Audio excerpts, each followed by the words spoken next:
Auzubillahiminash-shaytanir-rajim. Bismillahir-rahmanir-rahim. Assalamu alaikum, class 9 in metric. How are you all? I hope you all are fine. Today we start our chapter number 7, circular motion and gravitation. First we know about what is circular motion and what is gravitation. Circular motion क्या है? Circle यानी कोई चीज़ किस तरह move कर रही है? Circle में मूव कर रही है, उसकी मूवमेंट क्या कहलाएगी? सर्कुलर मोशन कहलाएगी। एंड ग्रेविटेशन है ज़मीन चीज़ों को अपनी तरफ अट्रैक्ट करती है, वो फोर्स ऑफ अट्रैक्शन जिसकी वजह से चीज़ें ज़मीन की तरफ आती हैं। हम किसी भी चीज़ को जितना भी ऊंचा उछालते हैं वो वापस क्या होगा? ज़मीन की तरफ आएगी। क्यों ज़मीन की तरफ आती है? क्योंकि ज़मीन में एक अट्रैक्शन होती है, एक कशिश होती है जिसे हम कशिश शकल या ग्रेविटेशनल फोर्स कहते हैं। हमारे पास फर्स्ट डेफिनेशन है सर्कुलर मोशन।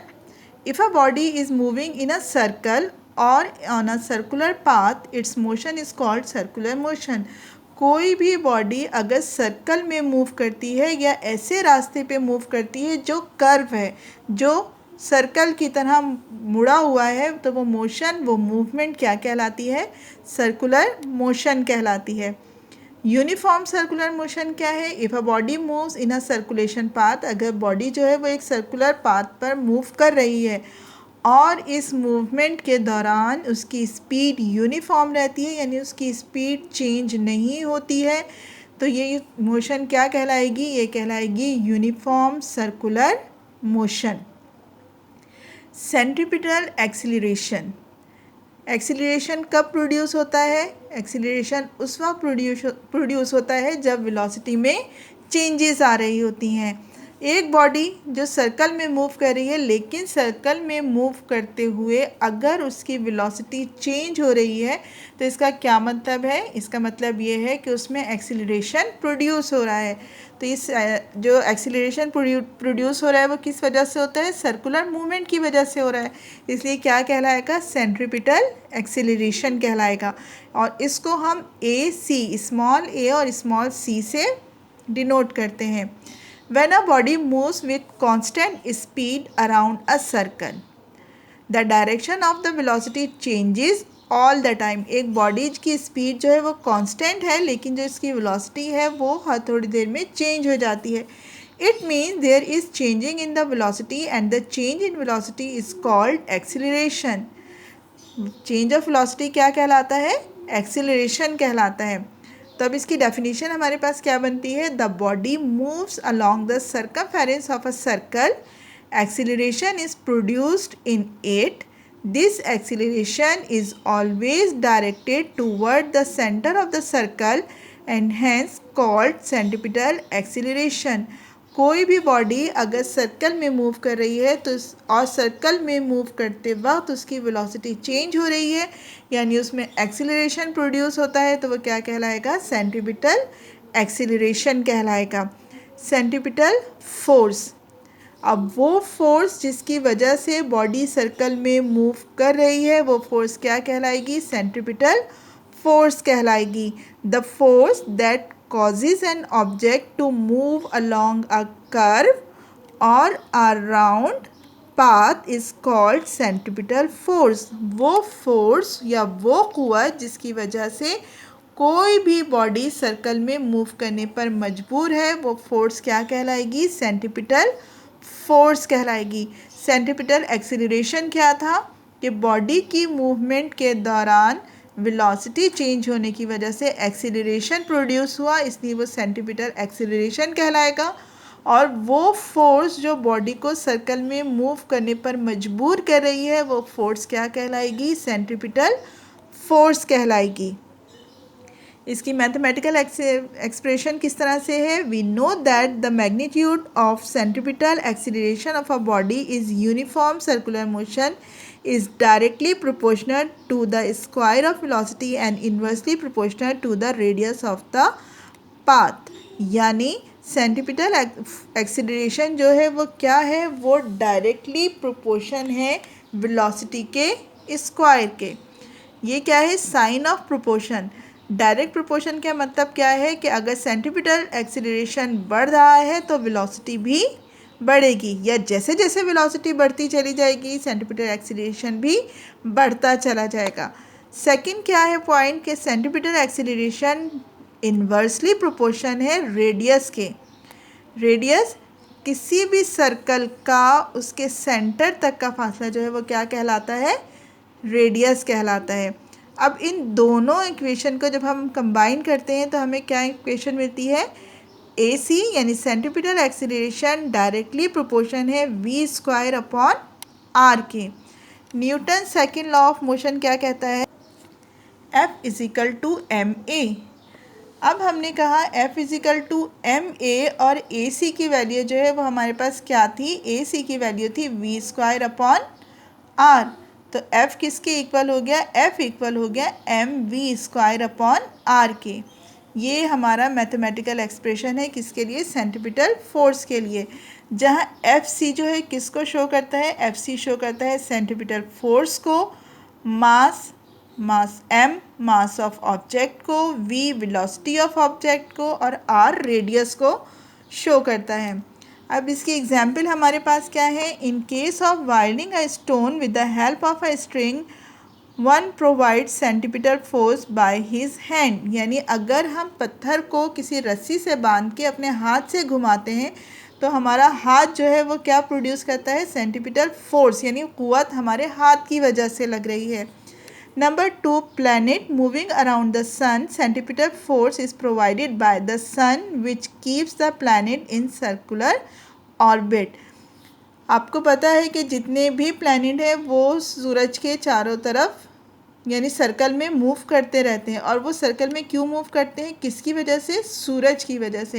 यानी सूरज जो है वो सेंटीपिटल फोर्स प्रोवाइड कर रहा है और वो अपने ऑर्बिट से किसी भी प्लैनेट को निकलने नहीं देता।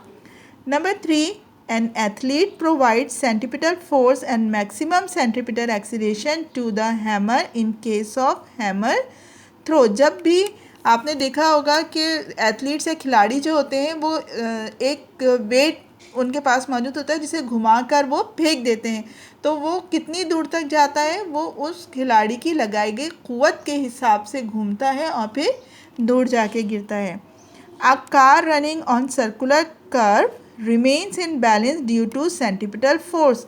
मौत का कुआं आपने देखा होगा या सुना होगा कि मौत के कुएं में बाइक चलाई जाती है या कार चलाई जाती है, तो जो कार सर्कुलर कर्व में मूव कर रही है वो किस वजह से मूव कर रही होती है, सेंटीपिटल फोर्स की वजह से। The pilot while turning his aeroplane tilts one wings in upward direction so that the air pressure may provide the required suitable centripetal force।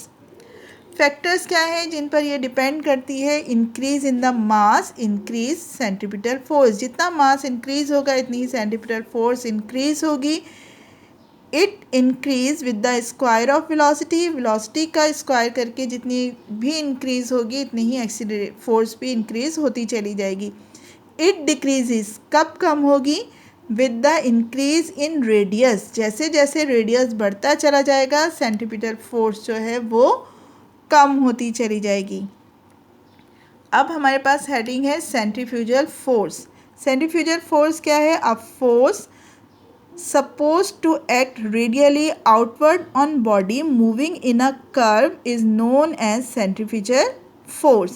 जब भी कोई बॉडी सर्कल में मूव कर रही होती है तो उस मूवमेंट की वजह से जो फोर्स जो कुव्वत पैदा होती है वो क्या कहलाती है, सेंट्रीफ्यूजल फोर्स कहलाती है।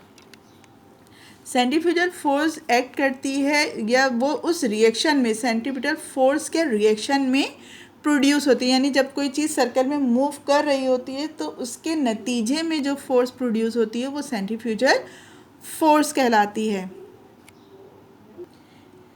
इसकी एग्जाम्पल हमारे पास क्या है, if a stone is tied to one end of a string, अगर हम किसी पत्थर को एक धागे से या एक रस्सी से बांध लेते हैं, and it move around a circle, उसे सर्कल में घुमाते हैं, then the force exerted on the string on outward direction is called centrifugal force, आप उसके ऊपर जो फोर्स एक्ट कर रही है, एक तो हमारे हाथ की फोर्स है जो सेंटीमीटर फोर्स है, और उस फोर्स के नतीजे में जब वो घूम रहा है पत्थर, रस्सी से बंधा हुआ पत्थर, तो वो किस चीज़ को प्रोड्यूस कर रहा है? सेंट्रीफ्यूजल फोर्स को प्रोड्यूस कर रहा है।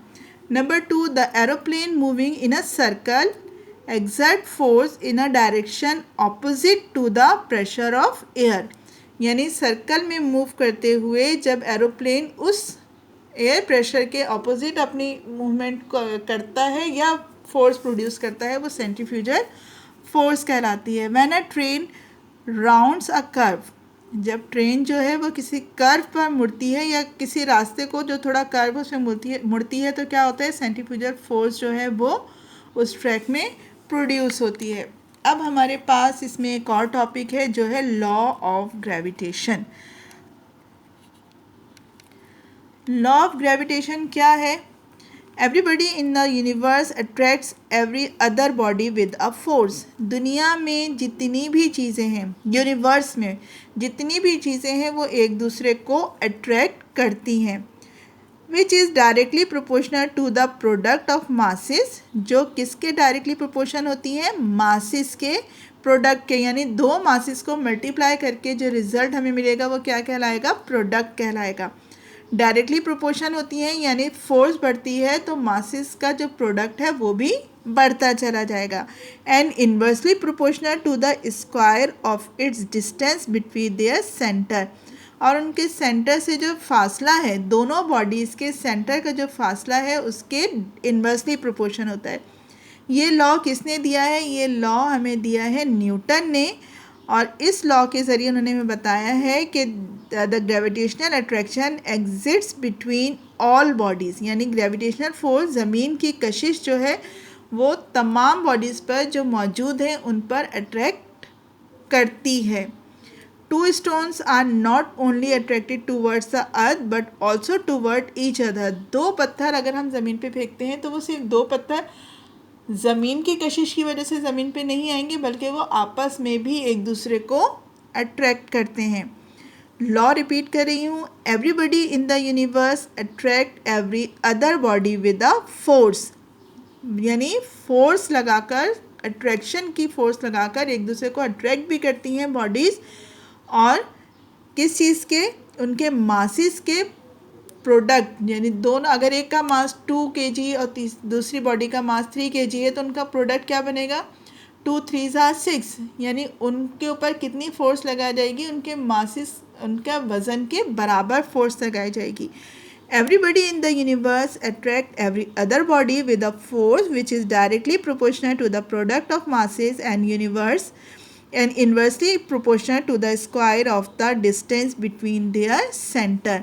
अब मैथमेटिकल एक्सप्रेशन किस तरह से है कि फोर्स डायरेक्टली प्रोपोर्शन है प्रोडक्ट ऑफ मासेस के, यहाँ दो मासेस हमने लिए m1 and m2। Inversely proportion है रेडियस के स्क्वायर के, यानी 1/r²। दोनों को कंबाइन किया तो हमें क्या मिला? f proportion m1 m2 divided by r²। जब भी हम साइन ऑफ प्रोपोर्शन को रिमूव करते हैं, चाहे वो इन्वर्स में हो चाहे वो डायरेक्ट प्रोपोर्शन हो, उसके लिए हमें कोई कांस्टेंट यूज़ करना पड़ता है, और यहाँ जो हम कांस्टेंट यूज़ करते हैं वो कैपिटल G है, यानी ग्रेविटेशनल कांस्टेंट कहलाता है। इस ग्रेविटेशनल कांस्टेंट की वैल्यू भी कांस्टेंट होती है, यानी 6.67 मल्टीप्लाई 10⁻⁻11, और इसका यूनिट है न्यूटन मीटर स्क्वायर पर kg स्क्वायर। ये कांस्टेंट वैल्यू है जो चेंज नहीं होती है। ठीक है, यहाँ रिपीट करें, हम एक स्मॉल g यूज़ करते हैं, एक कैपिटल G यूज़ करते हैं। स्मॉल g जो है वो ग्रेविटेशन फोर्स है, ये ग्रेविटेशनल कांस्टेंट है। कैपिटल G ग्रेविटेशनल कांस्टेंट है जिसकी वैल्यू है 6.67 मल्टीप्लाई 10⁻⁻11 न्यूटन मीटर पर kg स्क्वायर, जबकि जो स्मॉल g है, जो ग्रेविटेशन, जो फोर्स ऑफ ग्रेविटेशन के लिए यूज़ किया जाता है, उसकी वैल्यू होती है 9.8 मीटर पर सेकेंड स्क्वायर। इसके बाद हमारे पास एक टॉपिक और है जो कहलाता है मास ऑफ अर्थ। अर्थ यानी ज़मीन का वज़न। The law of gravitation helps in determining the mass of earth. Law of gravitation के ज़रिए से हम ज़मीन का मास मालूम कर सकते हैं। Consider a body of mass m। हम कंसीडर करते हैं कि हमारे पास जो बॉडी है उसका मास है कैपिटल M, और जो ज़मीन की सरफेस पे रखी हुई है, और ज़मीन का मास कितना है me। दोनों के बीच में यानी उस बॉडी के बीच में भी और ज़मीन के सेंटर के बीच का फासला जो है वो क्या कहलाएगा, कैपिटल R कहलाएगा। Since the radius of earth is very very large and compared to the radius of the body. Body का तो छोटा सा रेडियस होगा लेकिन ज़मीन का रेडियस बहुत ज़्यादा बड़ा होगा। तो लॉ ऑफ ग्रेविटेशन के मुताबिक हम क्या लिखते हैं, F equal to capital G MEM, यानी बॉडी 1 का मास और बॉडी 2 का mass divided by R square. अब फोर्स किसके इक्वल होती है, जितना भी मास होता है इतनी ही हम फोर्स लगाते हैं। तो हम F को रिमूव कर सकते हैं किससे, W से। W equal to GMEM divided by R square. जबकि हमें पता है कि W किसके इक्वल होता है, W इक्वल होता है mg के। अब हम इस इक्वेशन को किस तरह लिख सकते हैं, mg equal to GMEM divided by R square. अब हमने क्या किया कि m को m से कैंसिल किया तो हमारे पास क्या रह जाता है, small g equal to capital G mass of earth divided by R square. जब मास ऑफ अर्थ अपनी हमें mg यानी मास ऑफ अर्थ मालूम करना है तो g और R स्क्वायर की वैल्यू की प्लेस हम चेंज कर देते हैं। प्लेस चेंज करने के वक्त हमें वही मैथ्स के रूल फॉलो करने होते हैं कि जब नंबर मल्टीप्लाई हो रहा है तो प्लेस चेंज करते वक्त वो डिवाइड हो जाएगा, और जो डिवाइड हो रहा है वो मल्टीप्लाई हो जाएगा। R स्क्वायर डिवाइड था, G के साथ मल्टीप्लाई हो गया, कैपिटल G ME के साथ यानी मास ऑफ अर्थ के साथ मल्टीप्लाई हो रहा था, ये डिवाइड में चेंज हो गया। तो मास ऑफ अर्थ किसके इक्वल हो जाता है, G यानी ग्रेविटेशन फोर्स 9.8, R रेडियस और ग्रेविटेशन कांस्टेंट। स्मॉल g की वैल्यू है 9.8 मीटर पर सेकेंड स्क्वायर। रेडियस जो है वो हमारे पास है 6.4 मल्टीप्लाइड 10⁶ मीटर। ग्रेविटेशनल कांस्टेंट की वैल्यू है 6.67 मल्टीप्लाइड 10⁻11 nm स्क्वायर पर kg स्क्वायर, यानी न्यूटन मीटर स्क्वायर पर kg स्क्वायर। और मास ऑफ अर्थ हम किस तरह से लेंगे, हम इस वैल्यू में यानी इस फॉर्मूले में ग्रेविटेशन वैल्यू फोर्स की वैल्यू रखेंगे 9.8, रेडियस को रखेंगे और उसका स्क्वायर लेकर मल्टीप्लाई करेंगे और ग्रेविटेशनल कांस्टेंट से डिवाइड कर देंगे। तो मास ऑफ अर्थ हमारे पास कितना आता है, 6 मल्टीप्लाई 10⁻24 kg। इसके बाद हमारे पास जो टॉपिक वो है artificial satellite. The object which are used for communication and space research revolve around the earth under the force of gravity which provides the necessary centripetal force। Artificial satellite क्या हैं, वो satellite जो ख़ुद से इंसान ने बना के खला में भेजे हुए हैं और वहाँ खला में रहते हुए वो ज़मीन के साथ अपने ताल्लुक़ को बरकरार रखते हैं। किस तरह से, सेंट्रीपिटल फोर्स की वजह से। ऑर्बिटल वेलोसिटी क्या है, it is the velocity of satellite which moves around the earth and specified height. इसका फॉर्मूला हमारे पास है, ऑर्बिटल वेलोसिटी है v के साथ ORB equal to GM/r। Orbital velocity क्या है कि सैटेलाइट जो ज़मीन के बाहर मूव कर रहे हैं, जिस रास्ते पर मूव कर रहे हैं वो कहलाता है ऑर्बिट, और उनकी स्पीड के लिए हम क्या यूज़ करें, वेलोसिटी। तो आर्टिफिशियल सैटेलाइट की जो वेलोसिटी है वो कहलाती है ऑर्बिटल वेलोसिटी। आई होप कि चैप्टर आपको समझ आ गया होगा। नेक्स्ट क्लास में नेक्स्ट चैप्टर को कंटिन्यू करेंगे। अल्लाह हाफिज़।